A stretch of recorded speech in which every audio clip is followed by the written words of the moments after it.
Please help me reach 7,000 subscribers.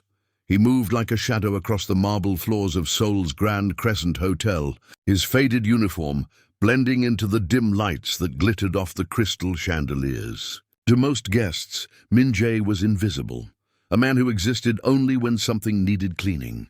But to the grand piano, tucked in the corner of the lobby, he was something else entirely, a ghost of music past, a whisper of forgotten dreams. Every night, after the last guest had left and the hum of conversation dissolved into silence, Min-jae would pause by the piano. His calloused fingers hovered above the ivory keys, trembling with memory.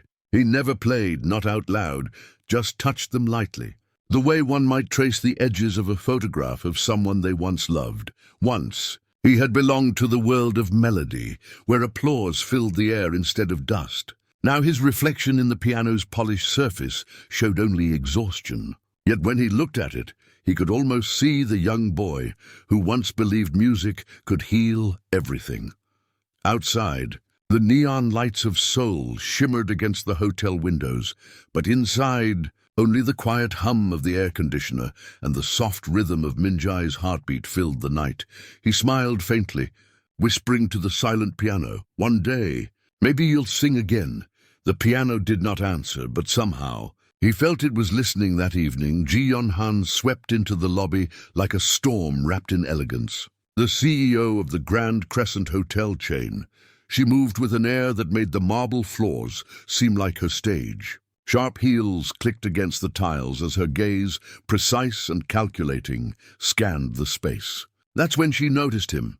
Min-jae hunched over the piano, humming softly, lost in a world she had never imagined. Her lips curved into a smirk, a mixture of amusement and disbelief. "Do you even know what that is?" she asked, her voice laced with mockery as she gestured toward the piano. The question hung in the air, a blade disguised as curiosity. Min-jae nodded quietly, not looking up. "Chopin's Nocturne in E-flat major," he said, his voice calm, steady, though his chest tightened with old familiar shame.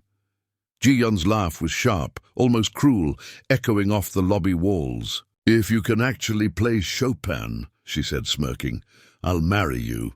Her words were meant as a joke, a challenge to humiliate, not to inspire. But Min-jae's eyes didn't waver. She turned and left before he could respond, unaware that her arrogant jest had struck a chord that had been silent for years, a door that had remained firmly closed. Now slightly ajar, Min-jae's past was a symphony of loss and silence. Born in Busan, he had been a prodigy, a boy whose fingers danced across the piano keys as naturally as breathing. His talent had carried him to Vienna, to a conservatory where teachers whispered his name with awe and promise. But life, relentless and unforgiving, had other plans.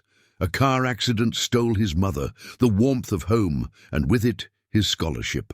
The piano he had cherished, the one that had felt like an extension of his own soul, was gone. Grief swallowed his music, and homelessness followed, forcing him to scrub floors and empty bins to survive. Not because he lacked talent, but because the world had no patience for broken dreams. Even so, the melody never left him. Every time his fingers brushed against the piano in the hotel lobby, he remembered the boy he once was, the music that once flowed effortlessly, and the hope that maybe, just maybe, someone would notice. Years of silence had left scars deeper than anyone could see. But in the quiet of the empty lobby, Min-jae could almost hear the applause that once belonged to him, lingering like a whisper in the air.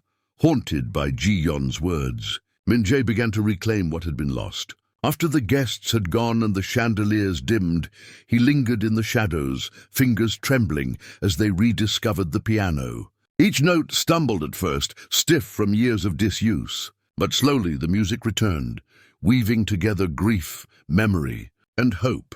He practiced in secret, coming earlier and leaving later, careful that no one would see. The lobby, usually silent and cold, became his sanctuary. Dusty keys transformed into a confessional, each melody a conversation with his own heart. The music carried not just sound, but emotion, pain, longing. and the quiet resilience of a spirit that refused to be forgotten. Nights blurred together in the rhythm of his fingers, and for the first time in years, Min-jae felt alive. Every note was a step back toward the life he'd been denied, a bridge between the boy he once was and the man he could still become.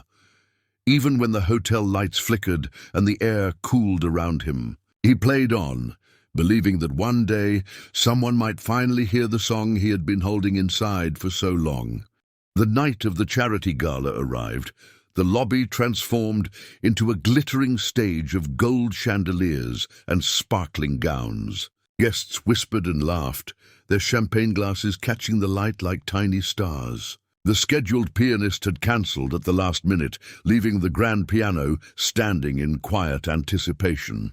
Min-jae stood at the edge of the lobby, gloves in hand, heart pounding. This was the moment he had been preparing for in secret, the night when silence would finally be broken.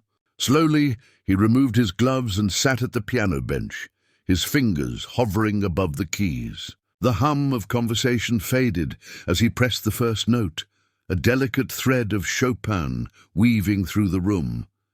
The melody grew, haunting and beautiful, filling the space with emotion. Guests froze mid-step, glasses suspended in air, as the music told a story of pain, loss, and hope without a single word. Ji-yeon turned sharply, her usual poise faltering, eyes widening as she recognized the janitor who had once been invisible, now commanding the room with nothing but his hands and heart. Every note poured from him like a confession, every chord a reminder that talent and dignity cannot be buried, only forgotten temporarily. The lobby transformed into a cathedral of emotion, and for the first time, the world stopped to listen. When the final note faded, a profound silence lingered, as if the room itself dared not interrupt the moment. Then slowly, the applause began. Hesitant at first, then swelling into a thunderous wave that shook the crystal chandeliers. Min-jae bowed slightly, his face calm, and walked away without looking at Ji-yeon. His music had spoken everything he needed. Words were no longer necessary. Ji-yeon approached him, her usual composure shaken, voice barely above a whisper. "Why didn't you ever tell anyone?" she asked, her eyes searching his calm expression for an answer she hadn't expected.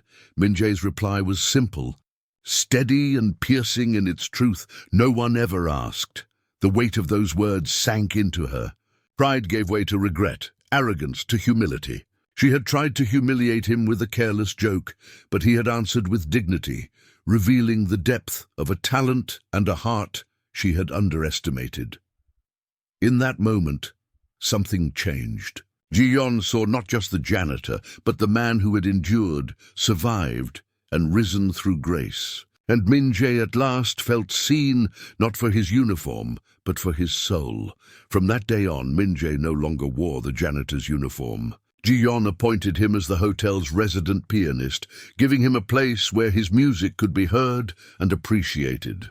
She often sat nearby during his performances, listening not just with her ears, but with her heart. Finally understanding the depth of emotion music could convey, the hotel lobby, once just a space of marble and chandeliers, became alive with warmth whenever his fingers touched the keys. Guests would pause, enchanted, caught in the quiet magic of his melodies. Min-jae played not for recognition, but because it was who he was, his life expressed through sound. Ji-yeon, too, had transformed. Her sharp edges softened, her leadership tempered with empathy, and her presence less commanding and more compassionate. In witnessing Min-jae's journey, she learned that true strength lies in humility, and that greatness is often hidden in plain sight. Together, silently, and without fanfare, they created a space where talent, kindness, and understanding flourished, a place where the world could finally see what had always been there. If this story touched your heart, remember that kindness and recognition can change lives in ways words never can. Every unseen talent, every quiet soul deserves a chance to be heard and valued. Like, share, and leave a comment below. What would you have done if you were in Ji-yeon's place? Would you have seen the man behind the uniform or walked away, blind to the music in his hands? Your thoughts could inspire someone to notice the beauty hidden in the everyday world around them. Subscribe for more stories that celebrate resilience, hope, and the power of second chances. Every view, every share, and every comment helps spread a little more light into lives that might otherwise go unnoticed. Remember, sometimes all it takes is one person to believe in someone for their world to change forever.